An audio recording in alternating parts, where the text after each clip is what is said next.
le titre, c'est Plonge, plonge dans le fleuve de Dieu. Plonge dedans. Il y a un moment où le fleuve, il vient et puis tu peux le regarder. Mais il y a un moment où Dieu te dit, arrête mon gars, arrête de regarder. Tu as vécu dans le ruisseau, tu as vécu dans la rivière, mais Dieu te dit maintenant, il y a un fleuve devant toi. C'est plus le moment de discuter, c'est plus le moment de réfléchir. Quand le fleuve impétueux de Dieu passe, eh bien il faut le saisir parce que tu auras quoi derrière? C'est le fleuve de Dieu dont tu as besoin.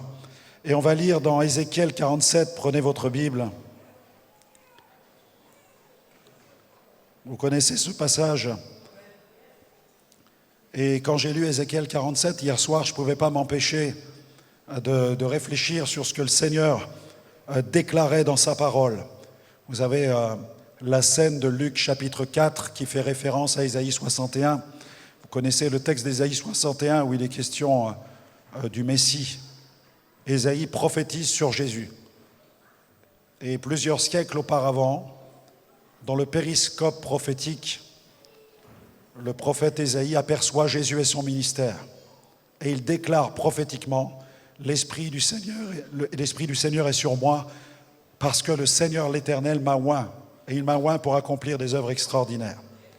Et dans la synagogue, dans le cadre de son ministère terrestre, Jésus, dans la synagogue, va lire ces textes d'Ésaïe 61 et il va les déclarer. Il va les déclarer les uns après les autres en proclamant qu'il est celui qui guérit les cœurs brisés, qui libère les opprimés, qui rend la vue aux aveugles, qui libère tous ceux qui sont sous toute espèce d'oppression. Amen. Et dans Luc 4, 21, il est marqué, alors il commença à leur dire, aujourd'hui cette parole de l'écriture que vous venez d'entendre est accomplie. Et tous lui rendaient témoignage. Ils étaient étonnés des paroles de grâce qui sortaient de sa bouche. Amen. Et dans le grec, le mot sortir, c'est le mot ekporomai. Et ce terme veut dire jaillissement. Les foules étaient stupéfaites par le jaillissement de paroles qui sortaient de la bouche de Jésus. Jésus avait parfois des discussions. Il parlait avec tendresse, il parlait avec simplicité, il parlait doucement. Et il y a des moments, Jésus, c'était un déferlement de paroles. La Bible parle de jaillissement, de paroles qui sortaient de la bouche de Jésus. Pourquoi? Parce que c'était le flot du fleuve qu'Ézéchiel a aperçu de loin, le fleuve de Dieu. Et les paroles qui sortaient de la bouche de Jésus, c'était des paroles de connaissance, des paroles de sagesse, des paroles de révélation, des paroles de guérison, des paroles de délivrance. Quand la Bible dit que la parole de Dieu, c'est comme un marteau. Et nous avons besoin que nos chaînes tombent. Nous avons besoin d'être libérés de toute espèce d'oppression. Nous avons besoin de voir la chaîne de la faillite tomber, la chaîne du misérabilisme tomber, la chaîne de l'oppression satanique tomber, la chaîne de l'esprit de pauvreté tomber, la chaîne de la dépression tomber, la chaîne de la faillite tomber, la chaîne de la maladie tomber. Comment nous en délivrer? Avec les paroles qui viennent de Jésus. Amen. Et notre vie chrétienne prend du sens lorsque nous apprenons à découvrir qu'il y a un fleuve. Vous connaissez ce vieux cantique, il est un fleuve qui sort, qui coule du cœur de Dieu. Amen. C'est le grand fleuve d'un amour merveilleux. C'est le fleuve de l'amour de Dieu. Et nous sommes appelés à y entrer, nous sommes appelés à y plonger.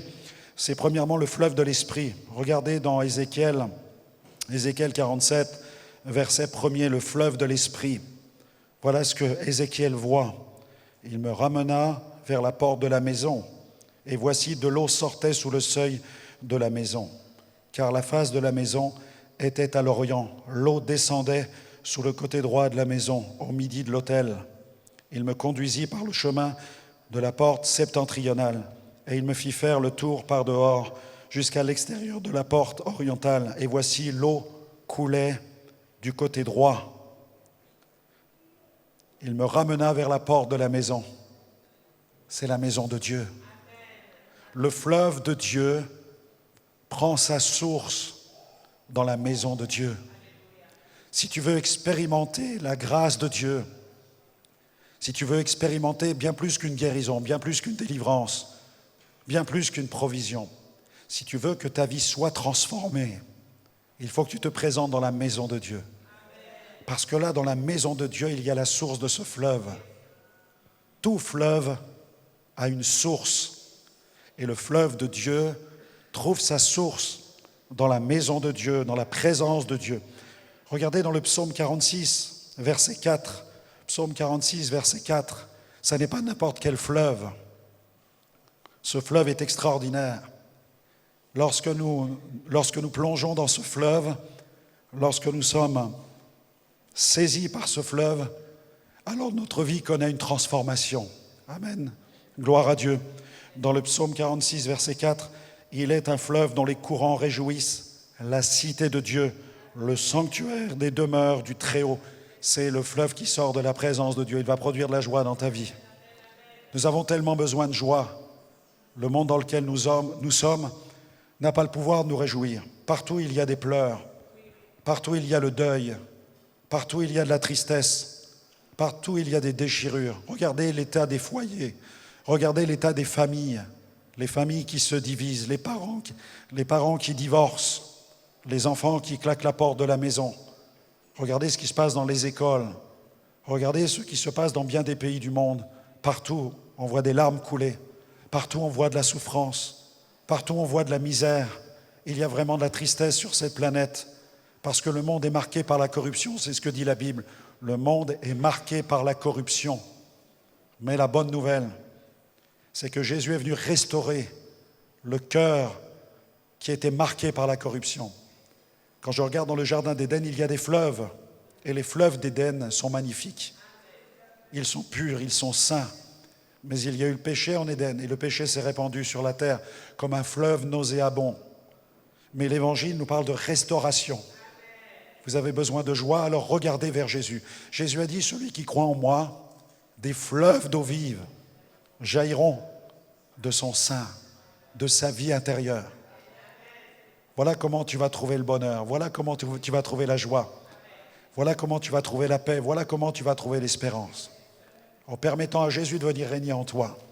Jésus vient et il vient te nettoyer du fleuve nauséabond, du fleuve qui est souillé. Il vient t'en purifier, il vient t'en délivrer. Et il vient faire jaillir en toi un fleuve nouveau. Et bien plus, il dit des fleuves. Ce sont les fleuves qui réjouissent la cité de Dieu. Oh, il est un fleuve dont les courants réjouissent la cité de Dieu. Vous avez bien lu comme moi. Il ne s'agit pas d'un fleuve seulement, mais le texte nous parle de courants. C'est le fleuve de la gloire de Dieu. Ces courants sont glorieux. Deuxième point, c'est le fleuve de la gloire. Ézéchiel continue dans la vision qu'il reçoit. Au verset 3. Lorsque l'homme s'avança vers l'Orient, il avait dans la main un cordeau. Il mesura 1000 coudées. Il me fit traverser l'eau, et j'avais de l'eau jusqu'aux chevilles. Il mesura encore 1000 coudées, et me fit traverser l'eau, et j'avais de l'eau jusqu'aux genoux. Il mesura encore 1000 coudées, il me fit traverser, et j'avais de l'eau jusqu'aux reins. Il mesura encore 1000 coudées. C'était un torrent que je ne pouvais traverser, car l'eau était si profonde qu'il fallait y nager. C'était un torrent qu'on ne pouvait traverser. Alléluia. Le fleuve dont les courants réjouissent la cité de Dieu. Le fleuve est en train de couler depuis 2000 ans. Jésus est venu. Et Jésus a prophétisé des fleuves d'eau vive jailliront de votre sein. Alléluia. Mais il faut entrer dans le fleuve. Vous avez vu, celui qui tient le cordeau, il prend étape après étape la mesure des 1000 coudées. Il me fait penser au Saint-Esprit. Il me fait penser à la personne du Saint-Esprit. Oh, merci, cher Saint-Esprit. Parce que le Saint-Esprit, c'est lui qui nous emmène dans le fleuve de Dieu. Écoutez-moi bien. Sans le Saint-Esprit, personne ne peut rencontrer Jésus. C'est votre meilleur partenaire. Le Saint-Esprit n'est pas une religion. Le Saint-Esprit n'est pas un ensemble de traditions. Le Saint-Esprit est une personne. Quand Jésus a prophétisé la venue du Saint-Esprit, il a dit à ses disciples, « Il vous est avantageux que je m'en aille. » Oh, moi, ça m'a choqué quand j'ai lu ça. Je lui ai dit, « Seigneur, Si j'avais été avec toi pendant 3 ans, j'aurais passé mon temps à regarder tout ce que tu faisais. Multiplier du pain, changer de l'eau en vin, remplir des filets de pêche, marcher sur l'eau. Et je me serais dit, sans lui, on ne peut rien faire. Mais Jésus est en train de dire à ses disciples, écoutez, je vais vous rendre un service. Il faut que je m'en aille. Parce que si je ne pars pas, je ne vous enverrai pas le Saint-Esprit. Mais pourquoi Jésus voulait-il partir? Pour qu'ils reçoivent le Saint-Esprit, afin qu'à leur tour, ils puissent accomplir des miracles avec l'aide du Saint-Esprit. Alléluia. Les courants qui vont réjouir la cité de Dieu. Jésus, c'est celui qui ravitaille le système d'irrigation du royaume de Dieu. C'est lui la source d'eau vive. Et avec toutes les canalisations qu'il a mis dans l'Église, lorsque nous décidons d'ouvrir les vannes, alors l'eau se répand. Et lorsque l'eau vive se répand, alors les courants du Saint-Esprit se multiplient. Et là, il y a le courant de la guérison qui coule, le courant de la délivrance qui coule, le courant de la provision qui coule, le courant de la guérison du cœur brisé qui coule, le courant de la restauration qui coule. Et là, le Seigneur, il est en train de nous dire, le fleuve est en train de couler. Mais entre dedans, laisse le Saint-Esprit te conduire maintenant dans le fleuve. Le texte dit que lorsque l'homme est entré, il avait de l'eau jusqu'aux chevilles. Et vous savez, cette scène me parle de 4 niveaux, puisque l'homme qui entre dans le fleuve, il a de l'eau jusqu'aux chevilles, ensuite il en a jusqu'aux genoux, ensuite jusqu'aux reins, et puis après il est carrément emporté. Ça, c'est le fleuve puissant de Dieu. Qui a le désir de se faire emporter par le fleuve de Dieu ce matin? Amen. Ce fleuve, il est glorieux en fait. C'est pourquoi je vous ai parlé du fleuve. Premièrement, je vous ai parlé de ce fleuve qui est le fleuve de l'Esprit. Mais deuxièmement, c'est le fleuve de la gloire de Dieu. Pourquoi? Parce que l'apôtre Paul a écrit et il a dit que lorsque nous rencontrons Jésus, Dieu nous transporte de gloire en gloire, comme par l'Esprit. Amen. De gloire en gloire. Ce fleuve libère la révélation glorieuse d'une seule et unique personne, Jésus. Pour que ta vie soit transformée, tu dois rencontrer le Seigneur Jésus. Non pas une religion, non pas une organisation chrétienne, ni même le pasteur. Nous avons des entretiens avec les uns et les autres. Mais le plus important, c'est de rencontrer Jésus. Le plus important, c'est que lui vienne dans ta vie, parce que lui va la transformer. Tu as besoin déjà de mettre les pieds dans l'eau. Et là, ce matin, tu as les pieds dans l'eau. Parce que tu es en train d'entendre l'Évangile. Lorsque nous commençons à entendre l'Évangile, nous commençons à voir les pieds dans l'eau. Et le texte dit ensuite qu'il a eu de l'eau jusqu'aux genoux. Et cela me parle de la révélation de Jésus crucifié. L'eau jusqu'aux genoux. Nous avons besoin d'entrer dans ce second domaine de la révélation de la personne de Jésus. Jésus crucifié. Tu entends parler de Jésus, de ce qu'il est capable de faire. Il guérissait, il délivrait, il accomplissait des merveilles, des prodiges, des miracles. Waouh! Tu as envie de dire, waouh! Quel prophète! Écoute-moi bien ce matin. Jésus est plus qu'un prophète. Il est la parole, le Verbe qui a créé l'univers. Aucun prophète n'a créé l'univers.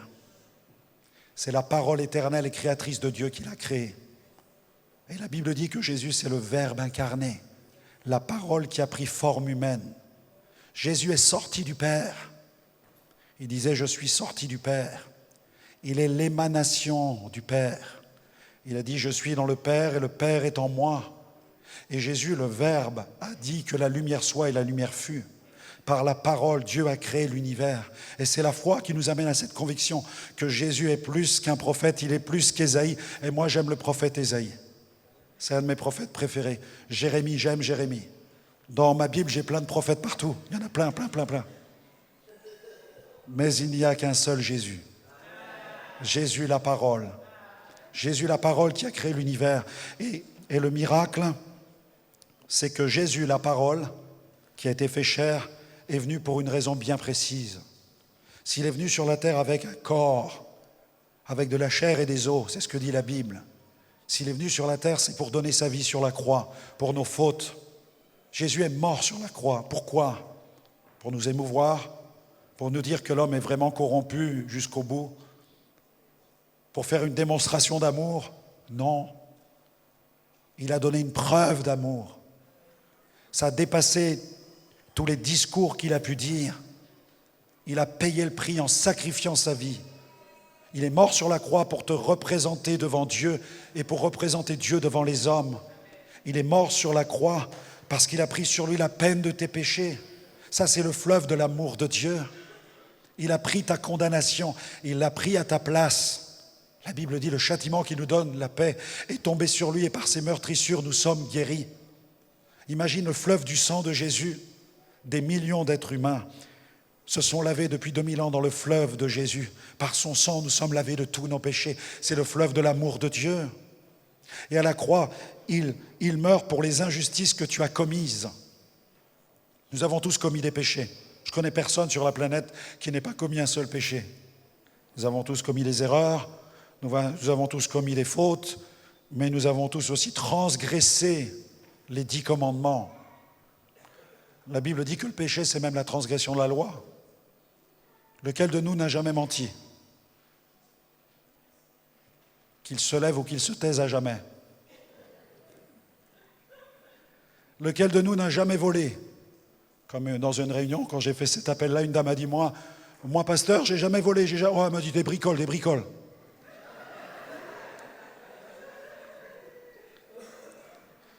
Lequel de nous n'a jamais eu, je parle aux adultes, des pensées adultères? Et la Bible dit, tu ne mentiras point, tu ne voleras point, tu ne commettras point d'adultère.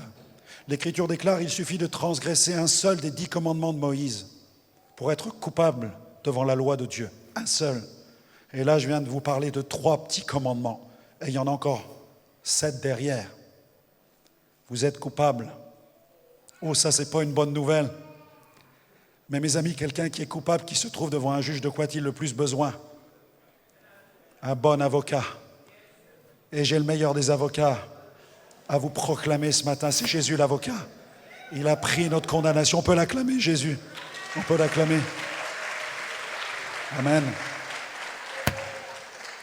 Dieu soit béni. Il a pris toutes les injustices que tu as commises.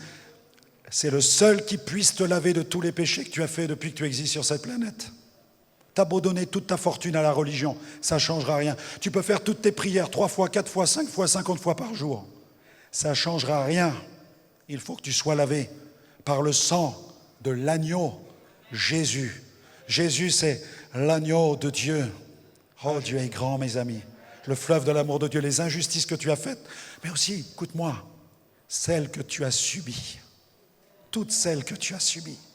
Jésus n'est pas venu mourir sur la croix pour te pointer du doigt et dire « Qu'est-ce que tu es un sale pécheur, tu as vu tout ce que tu as fait comme mal ?» C'est pourquoi tu as besoin de Dieu et d'une bonne correction avant d'être sauvé. Et si tu n'es pas gentil jusqu'au bout, tu iras en enfer. Ce n'est pas le message de l'Évangile, non. Jésus verse son sang à la croix pour te laver de tout péché, mais en même des injustices que tu as faites, mais aussi toutes celles que tu as subies. Parce que Jésus a regardé ta vie depuis que tu existes, et tu sais ce qu'il a vu? Il a vu que le diable t'aime pas. Il a vu que le diable ne peut pas te piffer. Il ne peut pas te piffer. Les jeunes, bon, je vous dirai ce que ça veut dire plus tard. Il ne t'aime pas, en fait. Il ne te kiffe pas. Loin de là, s'il peut te faire mourir avant que tu aies 18 ans, il va le faire. Il veut te détruire. Jésus, quand il a parlé du diable, il n'a jamais dit du bien à son sujet. Vous avez des gens dans une secte chrétienne, dite chrétienne sur la planète, qui prient pour la conversion du diable. La Bible dit, il est déjà jugé, ils perdent leur temps. Le diable est pourri de l'intérieur. Il est condamné. Il est condamné. Il est condamné. Et lui, il t'accuse pour te détruire, pour que tu ailles en enfer avec lui. Mais Jésus vient pour te guérir de toutes tes blessures. Tout ce que Satan a dit sur toi, tout ce qu'on a pu faire sur toi, tout ce qu'on a pu faire contre toi, il vient pour guérir ton cœur. Et Jésus, il regarde ta vie depuis que tu existes et il a vu qu'on t'a fait du mal. Et lui, ça l'a mis, le lion rugissant, Jésus, le lion de Juda. Il a vu Satan, le lion rugissant. Il a dit non, tu ne feras pas le poids contre moi. Et Jésus, le lion de Juda, est descendu sur la terre. Il a mis par terre le lion rugissant. Amen. Tu peux faire 10 fois le tour du quartier avec ça. Alléluia. Dieu soit béni. Toutes celles que tu as subies, le conjoint qui te tabasse, les beaux-parents qui te maudissent, les copains à l'école qui t'ont maltraité. Si on faisait la liste de tout ce que tu as subi, il y a des kilomètres, c'est plus que la note que quand tu vas chez Lidl ou chez Carrefour. Tu fais la liste, tu dis, mais c'est, pasteur, si vous saviez, il y a tout le rouleau qui sort, tout ce qu'on a fait contre moi. Et vous pensez que Dieu viendrait puis te dire, t'as vu, moi je vais te faire du mal, parce que tu es un sale pécheur. Ça, c'est pas l'évangile de Dieu du tout. Il vient pour pardonner les fautes que j'ai faites, les injustices que j'ai commises, mais aussi toutes celles que tu as subies parce qu'il t'aime tellement. Il t'aime tellement qu'il ne veut pas que tu restes dans cet état-là. Et lui, il sait. Et il est là, il attend. Il est là dans le fleuve. Il dit, mais moi, je sais comment je vais te guérir. Je sais comment je vais te délivrer. J'ai la solution pour guérir ton cœur. Et je sais comment réparer ce cœur qui a été piétiné. Je sais comment le guérir. Amen. Et puis, il continue dans le fleuve. Et là, c'est la révélation de la gloire du Fils ressuscité. Il a de l'eau jusqu'aux reins, de gloire en gloire par le Saint-Esprit. Tu découvres l'évangile de Jésus, tu découvres que Jésus est mort sur la croix pour toi, et tu découvres maintenant qu'il est ressuscité, il est vivant. Il est vivant. Il a vaincu la mort, il a vaincu le diable, il a dépouillé les puissances et les dominations, les principautés, il les a livrées publiquement en spectacle, il a triomphé d'elles par la croix. La Bible dit que la croix, c'est la faiblesse de Dieu. Il n'y a pas plus faible qu'un homme qui meurt. Il n'y a pas plus faible qu'un homme qui meurt cloué sur une croix et qui est suspendu sur un gibet de malédiction. Il n'y a pas plus faible que ça. Mais la Bible dit que la faiblesse de la croix, c'est la sagesse de Dieu et c'est la puissance de Dieu pour le salut de quiconque croit. Alléluia. C'est une folie. La croix, c'est une folie, mes amis.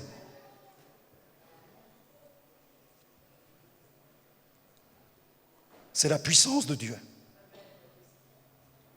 C'est le sacrifice qui te sauve. Il est vivant. La mort n'a pas eu de pouvoir sur lui. C'est pourquoi il est différent de tous les pasteurs et de tous les prophètes qui existent sur la planète. Parce que lui, il est sans défaut. Il est sans tache. S'il y avait une seule tache dans la vie morale de Jésus, Jésus n'aurait pas pu mourir pour nos péchés. Vous auriez pu mettre Jérémie sur la croix, Ésaïe, Michée, tous les prophètes de la Bible. Même si Martin Luther King avait voulu donner sa vie sur une croix, cela n'aurait rien fait. Même si Bouddha avait voulu le faire, cela n'aurait rien fait. Même Bouddha a dit « je cherche encore toute la vérité ». Même Bouddha. Confucius, c'est la même chose.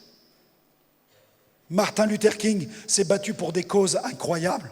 Même si Nelson Mandela donnait sa vie sur une croix, ça ne changerait rien. Gandhi, c'est pareil. Le seul qui existait dans l'univers s'appelle Jésus. Il est éternel. C'est le Fils éternel de Dieu qui s'est fait chair. Je te rassure. Dieu n'a pas eu de relation sexuelle avec Marie. Non, on va régler l'affaire maintenant. Tellement de bêtises ont été dites dans le christianisme que Dieu a eu des relations avec Marie, même dans des religions, pour empêcher le christianisme d'avancer. On dit oui, les chrétiens disent que Dieu a une relation sexuelle avec Marie et que de cette relation, les chrétiens disent qu'un enfant est né. Ça, c'est le gros mensonge de Satan, ça. Jamais dans la Bible, vous voyez ça.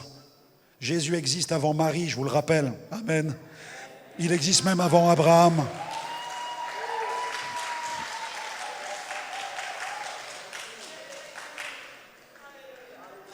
Il existe avant même la création. C'est ce que déclare la Bible, c'est tout, c'est ce que la Bible dit. Mais vous savez, pour guérir des mensonges contre le christianisme, il faut lire la Bible. C'est le médicament contre toutes les bêtises qui circulent sur Internet et sur la planète, dans la bouche des prédicateurs de mensonges. Et puis le quatrième niveau, il est emporté. C'est l'esprit de gloire. Oh, tu sais qu'il est vivant, tu sais que la mort n'a pas de pouvoir, tu sais qu'il est Dieu. Alors tu es là, tu dis, je fais quoi maintenant? Et j'y vais ou j'y vais pas?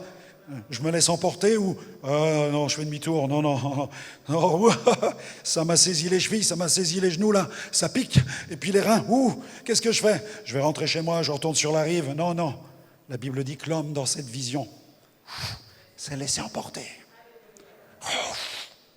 Dieu s'est occupé de sa vie. La foi, c'est un abandon. La foi, c'est sauter dans le fleuve. Et je prie que ce matin, plusieurs disent, eh bien moi, je veux un christianisme qui ressemble à cela. Je veux cela parce que ça m'impacte. Et je veux plus qu'une forme. Je veux les courants qui réjouissent la cité de Dieu. Je veux Jésus. Je veux que Jésus transforme ma vie maintenant. Je veux qu'il devienne mon Seigneur et mon Sauveur. Nous ne sommes pas là pour vous vendre une religion améliorée. Nous ne sommes pas là pour vous dire on est meilleur que les autres. Non. Nous sommes là pour crier, pour hurler, pour vous dire, avec tous nos décibels et nos voix cassées, nous sommes là pour vous dire, Jésus a dit, je suis le chemin, je suis la vérité, je suis la vie. Nul ne vient au Père que par moi. Amen.